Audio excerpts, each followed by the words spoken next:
Ó, vamos embora lá. A gente está falando sobre biotecnologia, né? Nesse bimestre, né? Genética e biotecnologia que está ligada à genética sempre, né? Aí a gente viu lá aquelas enzimas de restrição, que são as enzimas, são as famosas tesouras, né? Aquelas enzimas de restrição, eles cortam partes específicas do DNA.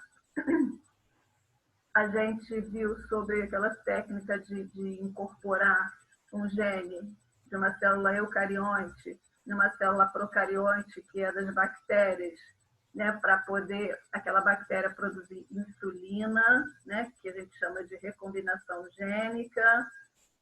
A gente viu a parte dos transgênicos, né, tanto alimentos quanto animais transgênicos, né, que são organismos geneticamente modificados. Para que isso? Para trazer alguma melhoria para aquele organismo, seja animal, seja vegetal, tá?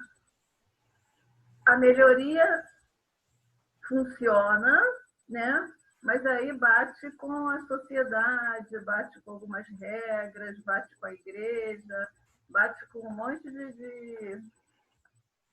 de coisas aí que a gente, né? A gente, infelizmente, a gente tem que tomar cuidado com essas coisas, né? A gente, a ciência ela tem dois lados, né? A ciência tem sempre dois lados. O lado realmente da descoberta, né? Da experiência, da parte científica, e aquela parte que para eu chegar em determinado resultado, eu tenho que fazer determinadas coisas que não são aceitas totalmente pelo meio científico, né? Quem está com o microfone aí ligado, desabilita aí, por favor. Deixa eu ver quem é aqui. Mariana. Ah, obrigada, Mariana. Então, a gente sempre tem dois lados, né? Isso eu acho que nem é só na ciência, não, na biologia, não. Acho que em qualquer ramo aí sempre tem isso. Biologia a gente vê mais porque é o que mexe com vidas, né? Já que biologia é o estudo da vida, então a gente tem mais essa visualização, né? Mas vamos lá. Ó.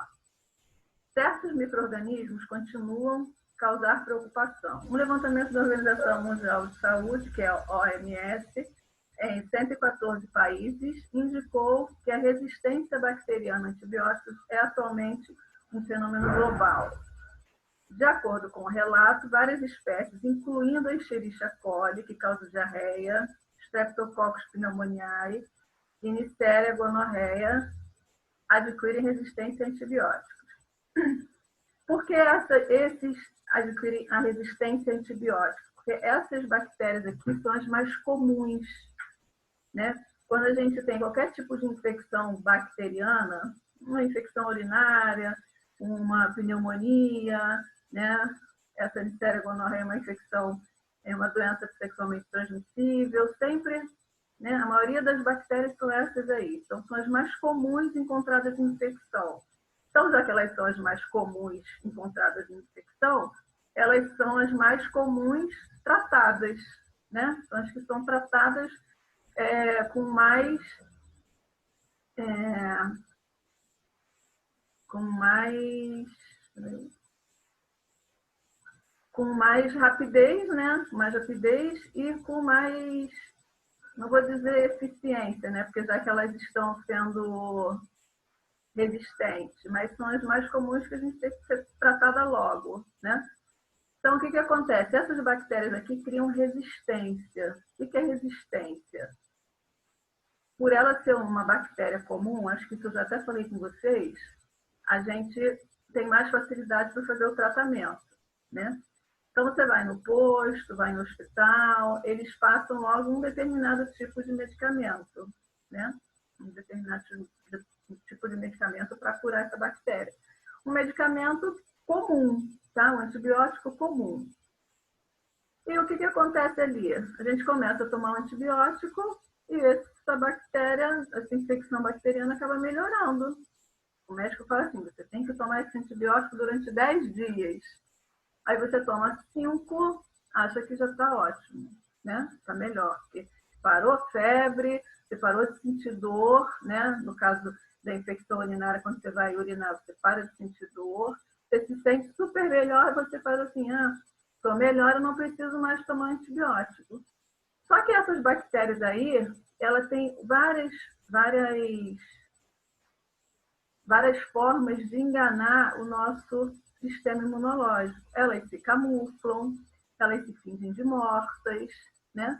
Aí o que acontece? Você está tomando antibiótico, mesmo elas se camuflando e se fingindo de morta, o antibiótico está fazendo efeito e vai conseguir matar ela, tá? Se ela diminui o metabolismo dela todinho e eu paro de tomar o antibiótico, né? O metabolismo dela foi diminuído, tá bem curtinho o metabolismo dela, ela tá quase morta. Mas aí eu paro de tomar antibiótico. O que essa bactéria vai fazer? Vai fazer igual a fênix, né? Ela ressurge das cinzas. Só que quando ela ressurge das cinzas, ela ressurge muito mais perigosa, tá? Muito mais forte. Aí o que acontece? Essa infecção que antes estava branda, né? Ela volta, que ela nunca foi, né? Ela retorna muito mais grave. Aí o que acontece? Às vezes, mesmo a medicação que eu tomava antes, eu não consigo mais curar essa bactéria. Aí o médico tem que passar um outro antibiótico, tá? Mais forte para combater aquela bactéria. Só que aquela bactéria já está tão resistente que eu nem sei mais se aquele antibiótico vai conseguir combater, tá? Então, ela cria essa resistência a antibiótico e tem estudos aí que dizem que tem bactérias que já estão estudando hoje, tá?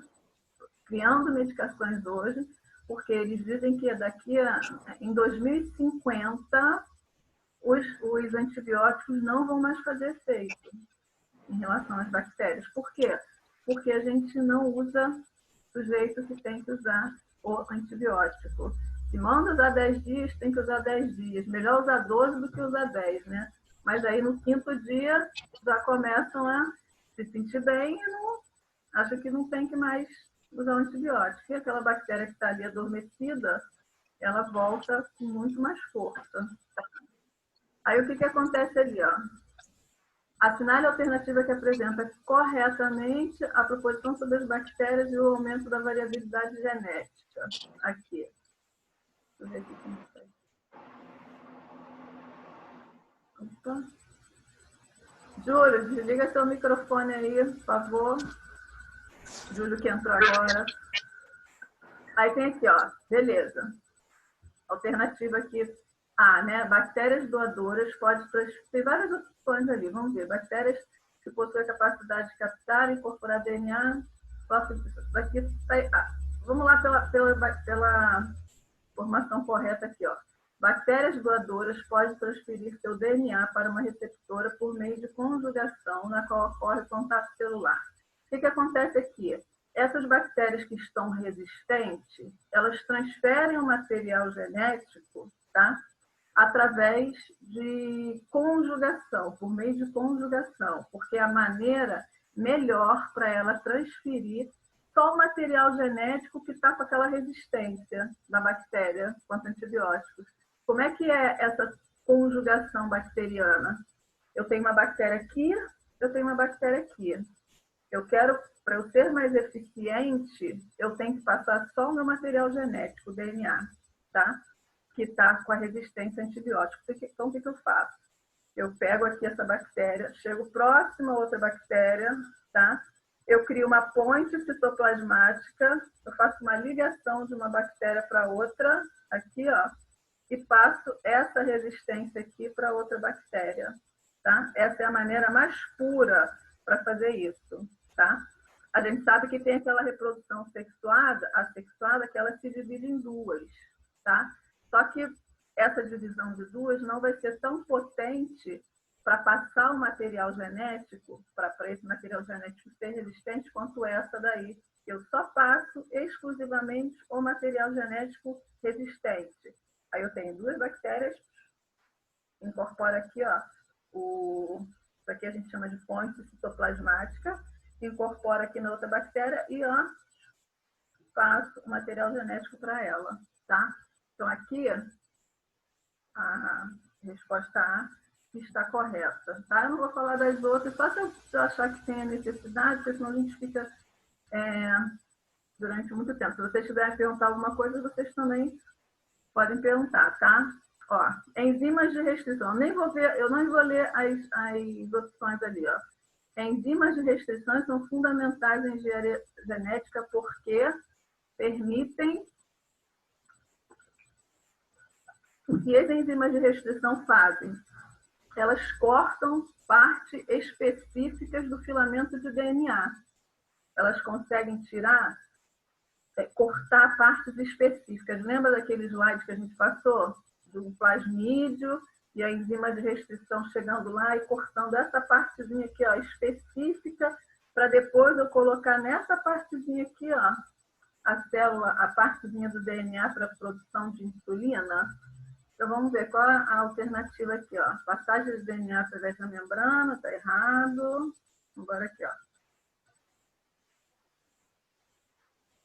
Inibir síntese de RNA, também não. Ó, cortar DNA, onde ocorrem sequências específicas de bases. Essa daqui é correta, porque vai cortar justamente aquela partezinha específica para eu poder colocar a outra partezinha do DNA de outra espécie ali dentro, tá? Então, vamos lá. Aqui um textinho, né? Vamos ver. No ano de 2010, o respeitado cientista americano Gray Venter, cuja equipe já havia elucidado o código genético humano em 2000, anunciou a produção de vida artificial. Em seu experimento, um genoma bacteriano foi sintetizado em laboratório inserido em uma bactéria de outra espécie, que estava livre de seu material genético. A seguir, esta passou a produzir-se de forma independente sob o comando do seu novo genoma sintético. O que aconteceu aqui? Eles fizeram como se fosse um processo de clonagem, né? Um pouquinho diferente. Por quê? Ele introduziu numa bactéria, já sem o DNA, né? Clonagem a gente não viu ainda não, a gente vai ver, tá? Mas ele introduziu naquela bactéria um genoma sintetizado. O que é genoma sintetizado? É um genoma feito em laboratório. Não é genoma real tirado do corpo de uma pessoa, de uma célula. Eles sintetizaram, eles fizeram no laboratório, tá? Beleza. Aí tá aqui, ó. A seguir, esta passou a reproduzir-se de forma independente, sob o comando do seu novo genoma sintético. Considerado tal descoberta e os princípios que caracterizaram a vida, né, tal como a conhecemos, considere as assertivas a seguir, né? Aí aqui, ó. Botar F ou V, né? O experimento acima confirma a teoria da geração espontânea proposta para explicar a origem da vida a partir de compostos inerentes. Ali, o que aconteceu? Por que ali é F? Quando a gente fala em geração espontânea, é a vida através de matéria não viva, tá? É tipo uma folha vai gerar um pássaro. Uma folha, se cair no mar, no rio, vai gerar um peixe. Se cair na terra, ela vai gerar um animal terrestre. Ali, não foi isso. Ali, ele fez um genoma sintético no laboratório, ele deu vida àquele genoma sintético e colocou na bactéria, né? Isso daí não é geração espontânea, tá? Porque a geração espontânea tem que ser de matéria do meio ambiente, mas que não tem vida ali, porque já morreu. Mas ela teve vida num determinado momento, igual as folhas secas, elas já tiveram vida, só que morreram, secaram. Ali não, ali ele fez um genoma, criou um genoma no laboratório, através de experiências lá, e depois incorporou na bactéria. Então, essa primeira aí, falsa, né? Ó, as bactérias com material genético sintético não são realmente seres vivos, segundo os princípios da teoria celular. O que acontece aí nas bactérias com o genoma sintético? O genoma sintético aí vai fazer com que elas façam a função dela, igual elas estavam fazendo, né? Elas estavam se reproduzindo, né? Elas estavam evoluindo. Então, se elas estavam evoluindo, elas, a princípio, elas teriam célula, tá? Mesmo que sendo sintética, a princípio elas teriam célula. O que eu coloquei ali foi só o material genético, o DNA dela, tá? Mas no corpo daquela bactéria, elas continuam tendo células, tá? Só que ele tirou uma célula específica e inseriu ali o material genético sintético, tá? Então, o que aconteceu aqui? Segundo, bactérias com material genético sintético não são realmente seres vivos, segundo os princípios da teoria celular. Né? Aqui está dizendo que eles não são seres vivos, mas na verdade eles são seres vivos. Né? Então, por isso que aqui, ó, a bactéria aqui é F. Tá? Por quê? Porque na teoria celular diz que todos os seres vivos são formados por células. Tá? Ali ele tirou uma partezinha da célula para inserir um genoma sintético. As outras células continuam. Tá? Então, por isso que essa informação é falsa. Aí aqui, ó, F. Vamos ver. Como a célula recipiente do material genético sintético não fora sintetizada artificialmente, não se pode afirmar que o experimento gerou vida artificial. Verdadeiro por quê? Porque ele só colocou parte do genoma. A célula já estava pronta, tá, gente? A célula continua sendo a mesma.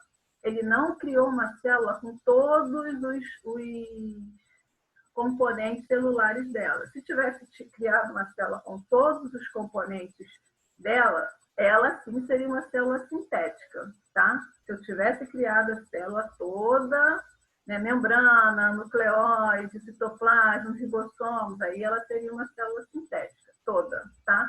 Mas como eles colocaram só uma partezinha, né, do DNA ali sintético, aí a opção aqui é verdadeira, tá? Porque não gerou vida artificial. Crescimento, metabolismo e resposta, estímulos devem estar presentes na bactéria artificialmente produzida para que seja considerada viva. Sim, lógico. Né? Isso aqui a gente cansa de ver. Além de ter células, né?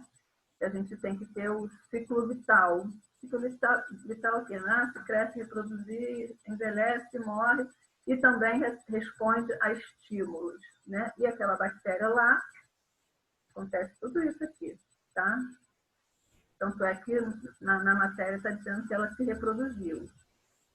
O experimento descrito ilustra o design inteligente, pensamento que reafirma o criacionismo como responsável pelo surgimento da vida no planeta.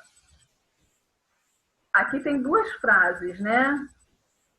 O experimento descrito ilustra o design inteligente. Beleza. Só que o design inteligente aqui não tem nada a ver com o surgimento do criacionismo. Esse design inteligente aqui está mais a ver com o estudo da evolução, tá? Então, por isso que o F aqui como falso, tá? Se aqui tivesse, no final aqui, tivesse falado a respeito da evolução, que é a transformação dos seres, beleza.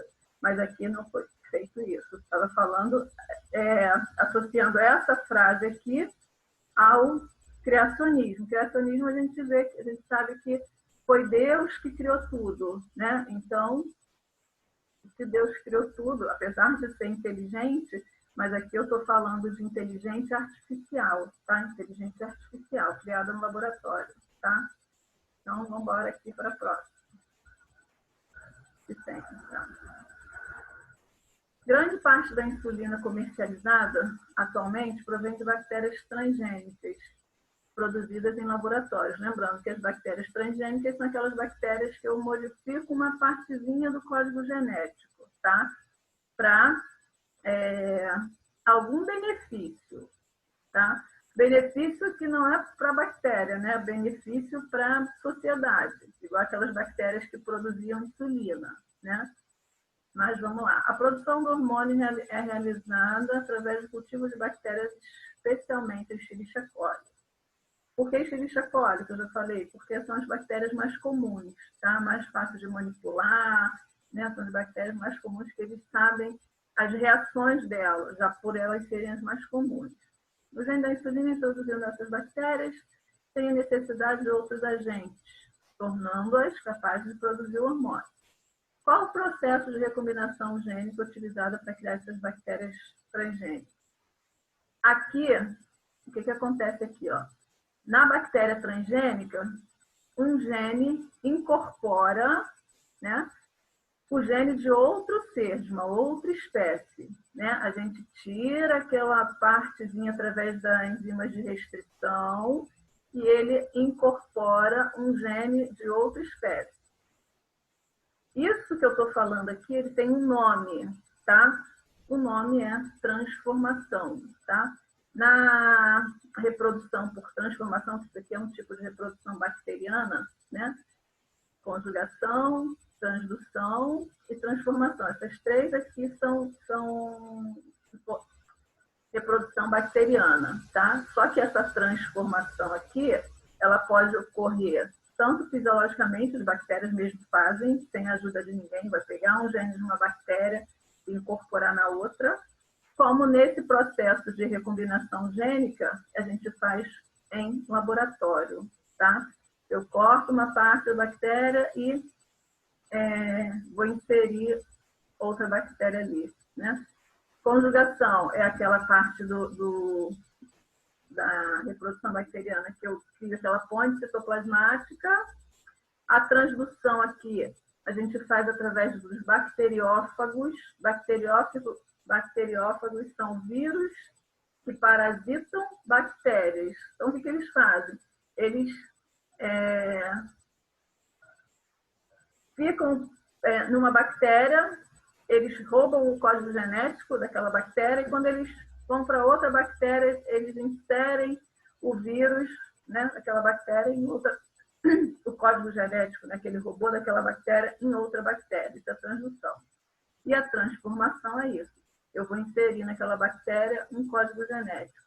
No caso das bactérias, né, isso ocorrendo normalmente pelas bactérias, sem o processo do homem, né, isso ocorre normalmente na bactéria. A bactéria acaba inserindo, pegando um gene que está solto ali e trazendo para ela, tá? Mas isso aqui a gente consegue fazer também no laboratório. No laboratório a gente tem outro nome, é a recombinação gênica, tá?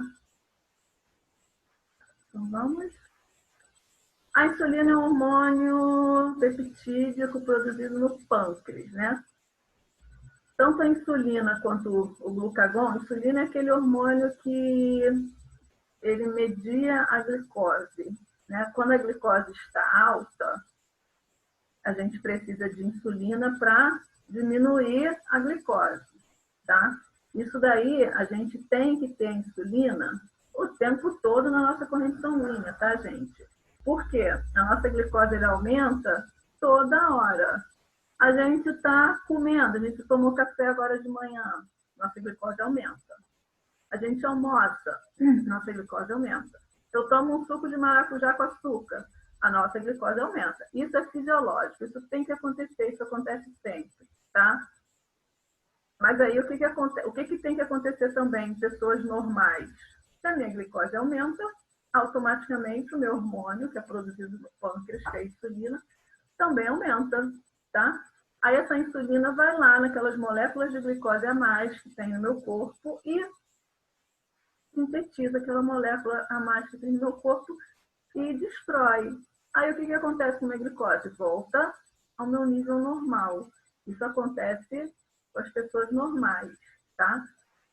Pessoas que têm diabetes, ou emocional, ou genética, ou até por obesidade, qualquer tipo de obesidade, qualquer tipo de diabetes dessa área aí, o que acontece?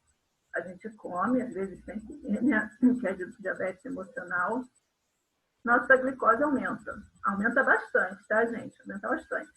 Só que a minha insulina, ela tem que ir junto com a glicose. Se a minha glicose está aumentando, a minha insulina também tem que estar aumentando, para poder eu metabolizar aquelas moléculas de glicose ali e destruir, né? Só que nesses pacientes, a minha insulina não consegue chegar onde tem que chegar, tá? A minha insulina sempre é menor do que as moléculas de glicose. Então, ela até tenta sintetizar as moléculas de glicose, mas ela não consegue. Aí, o que acontece? As moléculas de glicose continuam aumentando, porque eu produzo menos insulina no pâncreas, né? Eu tenho uma deficiência de produção da insulina. Ou tem uma deficiência, ou produzo menos, ou as insulinas que eu produzo, elas não têm a função, não conseguem metabolizar a glicose, tá? Aí eu tenho que ir no médico para ver o que está acontecendo. Mas pessoas desse jeito, o que elas fazem? Tomam insulina, tá? Aquela injeçãozinha que aplica ou na perna, ou na barriga, né? Aquela insulina sintética feita no laboratório, para poder ajudar a gente aí na produção dessa insulina sintética, para poder regularizar as moléculas de glicose, tá? E fazer com que ela baixe e você ficar saudável, né? Então, aí, ó, a insulina administrada como medicamento em pacientes diabéticos, em grande parte produzida por bactérias, que a gente já viu lá, aquelas bactérias que fizeram a recombinação gênica para produzir insulina. Explique como é possível manipular bactérias para que produzam um peptídeo que naturalmente não faz parte do seu metabolismo. Isso aí também a gente já viu lá, tá? Como é que faz isso? As enzimas de restrição, né, cortam no plasmídio, que é um componente do DNA lá, um segmento do DNA, cortam aquela partezinha, uma partezinha, né, do plasmídio, e eu vou inserir naquela partezinha, né, um DNA, uma parte do DNA responsável pela produção de insulina. Esse DNA que eu estou inserindo nessa bactéria é o DNA de uma célula eucarionte, tá? Porque a célula procarionte não tem essa capacidade. Então, eu vou inserir ali um DNA de uma célula eucarionte, ali, tá? E depois vou introduzir numa outra bactéria. Aquela bactéria, uma segunda bactéria, né? Na primeira bactéria, eu tirei, através da enzima de restrição, aquela partezinha do DNA. Aí fui, peguei uma partezinha do DNA responsável pela produção de bactérias, da insulina, coloquei ali, inseri. Está prontinho meu plasmídio ali. Eu vou inserir numa segunda bactéria. Aquela segunda bactéria vai assimilar aquilo dali tudinho, o plasmídio, com aquela gene modificado, e vai começar a produzir a insulina, né? E quando ela se reproduzir, né, através da divisão binária, ela vai produzir cópias idênticas delas. Todas as cópias que elas vão produzir vão ser idênticas, vão ser cópias capazes de produzir a insulina, tá? Isso aqui foi a minha explicação, tá, gente? Aqui. Mas também vocês podem colocar isso que está aqui. Mas para vocês entenderem, acho que fica melhor eu falando. Até porque a gente já está falando isso aí de um tempão. Existem duas outras maneiras pelas quais é possível obter insulina sem envolver o uso de bactéria, né? Então, a gente pode aqui, ó, extrair a insulina do pâncreas de outros animais, mamíferos, né? Que possuem o pâncreas, né? Mas só que nesse caso aí tem alto risco de rejeição, né? E outra maneira é sintetizar, fazer a insulina sintética no laboratório, que é essa insulina que a gente aplica quando a nossa glicose está alta, que é aquela insulina sintética, tá? Geralmente, a que mais é utilizada é a insulina sintética, essa que a gente constrói no laboratório, tá? Olha, eu vou dar um tempinho aqui agora para poder gravar aqui a aula de vocês e a gente já volta, tá? Daqui a pouquinho. Tá bom? Interromper aqui. E aí, Tá bom. daqui a pouquinho a gente volta.